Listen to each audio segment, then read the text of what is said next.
नारुन वक़ूदुहा अन्नास वल हिजारा। ऐ ईमान वालों, अपने आप को, अपने घर वालों को उस आग से बचाओ जिसका ईंधन आदमी और पत्थर हो। सरकार के दौरान सल्लल्लाहु अलैहि वसल्लम सफर में जा रहे थे। एक साहबी रसूल जिसका नाम था हज़रत सैयदना अकील रज़ियल्लाहु अन्हु, फरमाते हैं कि सरकार के दौरान सल्लल्लाहु अलैहि वसल्लम को क़ज़ाए हाजत की ज़रूरत पड़ी। तो साहबी रसूल से अर्ज़ किया, ऐ साहबी रसूल, जाओ वहाँ पे दरख्त नजर आ रहे हैं, कह दो जाकर कि सरकार को क़ज़ाए हाजत की ज़रूरत है। सैयदना हज़रत अकील रज़ियल्लाहु अन्हु उन दरख्त के पास गए, दरख्त खुद ब खुद दाएं बाएं अपने जड़ों को उठाना शुरू कर दिया और सरकार के दौरान सल्लल्लाहु अलैहि वसल्लम को चारों तरफ से घेर लिया।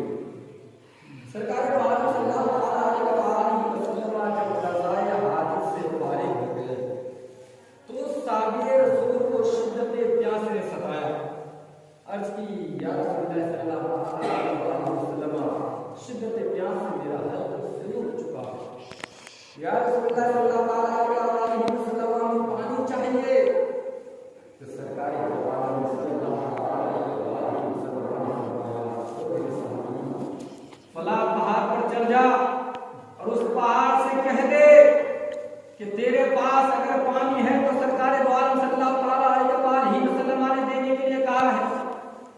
अब जैसे ही हज़रत सैयदना साहबी रसूल हज़रत अकील रज़ियल्लाहु ताला उस पहाड़ के पास पहुंचते हैं और अर्ज करते हैं, तो पहाड़ रोकर अर्ज करते हैं, ऐ सैयदना अकील, जाओ जाकर प्यारे सरकार अहमद मुस्तफा मोहम्मद मुस्तफा सल्लल्लाहु अलैहि वसल्लम से जाकर कह दो कि जब से ये आयत करीमा नाज़िल हुई, जब से ये आयत करीमा नाज़िल हुई, या अय्युहल्लज़ीना आमनू क़ू अनफुसकुम व अहलीकुम नारन वक़ूदुहा अन्नास वल हिजारा, उस दिन से लेकर आज तक रोता रहता हूं खुदा के खौफ से कि मैं भी उस पत्थर की तरह जहन्नम का ईंधन न बन जाऊं। अल्लाह, जब से आयत करीमा नाज़िल हुई उस दिन से लेकर आज तक मैं रो रहा हूं, मेरे पास एक कतरा भी पानी नहीं है कि मैं दे सकूं। इस खौफ खुदा से रो रहा हूं कि कहीं मैं भी उस पत्थर की तरह जहन्नम का ईंधन ना बन जाऊं।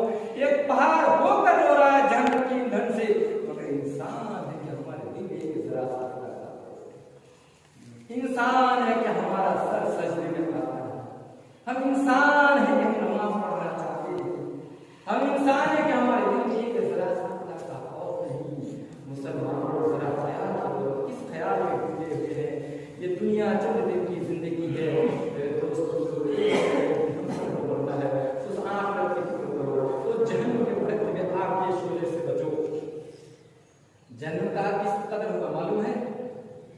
जहन्नम का जब हज़रत आदम अलैहिस्सलाम दुनिया में तशरीफ लाए तो आग की जरूरत पड़ी, तो अल्लाह तबारक व तआला ने जिब्रील अमीन को दिया कि जहन्नम से आग लेकर के जाओ। तो खिजूर की एक गुठली के बराबर आग लाकर एक पहाड़ पर रख दी, तो पहाड़ जलकर भस्म हो गया। फिर वो आग जलता हुआ जहन्नम में पहुंचा। फिर अल्लाह का हुक्म हुआ, उस खिजूर की गुठली के आधे हिस्से से भी कम आग को जलाया गया। फिर पहाड़ जलकर भस्म हो गया। उस आग से जो धुआं निकला, वो धुआं वही धुआं आज हम जला रहे हैं, जिसको हम आग कहते हैं। जब उस धुआं का यह आलम है तो जहन्नम की आग का आलम क्या होगा? समझ में आ रही है बात? लेकिन पता नहीं वो उस वक्त आएंगे जब वो जमात में खड़े होंगे, इससे पहले नहीं है। तो जाके तो सुनना पड़ेगा, हमको तो सुधरना नहीं है। और अगर हम जो लोग सुनते हैं, अगर उनमें से किसी को कहेंगे भाई सुधर गए, तो कहेगा हाँ तकलीफ सुन के हम सुधर गए, रात भर तकलीफ सुनाओ कहते हैं सुधर गए, सुधर होते होते सब हो गए। हाँ, सुधर होते ही उतर गए।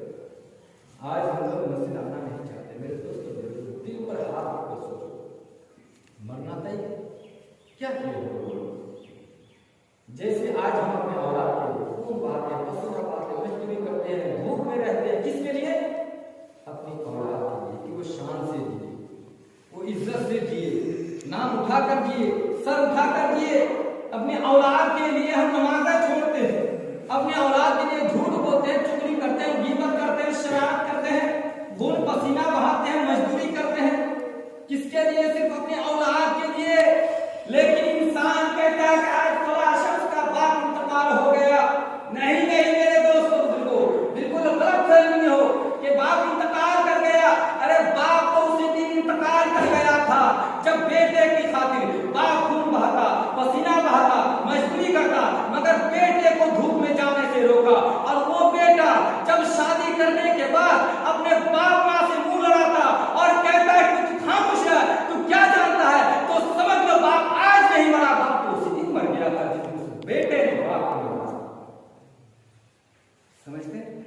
बाप उसी दिन मर जाता है जिस दिन एक बेटा जिसकी खातिर बाप खूब बहाया, पसीना बहाया, मजदूरी किया, जवान किया, अपने हिस्से का खिला उसको बड़ा किया, अब उसकी शादी हो गई और माँ बाप से भी लड़ना शुरू हो गया।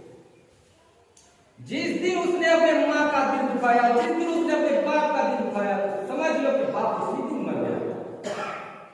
बाप उसी दिन मर गया था। अब लोगों को दिखावे के लिए रोने से कुछ फायदा नहीं है। लोगों को सामने दिखावे के लिए रोना भी बेकार है। जब तक जिंदा थे एक से मिलाकर खिलाए और जब मर गए 40 साल 45 साल क्या फायदा। इंसान जब मर जाता है तो उसका तौबा का दरवाजा बंद हो जाता है। और बात है कि साले सवाब करते हैं, उसकी रूह को ठंडक पहुंचती है। लेकिन नमाज अफजल इबादत है। कब्र में सबसे पहले किसके बारे में पूछा जाएगा? किसके बारे में पूछा जाएगा? नमाज। ये नहीं पूछा जाएगा कि दौलत जमा की अपने असली के बारे में पूछा नहीं जाएगा। जैसे हम कब्र में जाएंगे सबसे पहले नमाज का और उस नमाज को हम अहमियत देते हैं। नमाज को हम लोगों ने हल्का समझ लिया। हम लोग समझते क्या होगा, देखा जाएगा कब्र में जाने के बाद कौन किसको देखने के लिए जाता है। और नमाज जो लोग पढ़ते हैं उन लोगों के लिए भी कहता हूँ अल्लाह करे आपको तौफीक दे कि अल्लाह ने आपको तौफीक दी है कि आप लोग नमाज पढ़ने के लिए आए हैं और चेहरे पर नबी की सुन्नत सजाए हैं।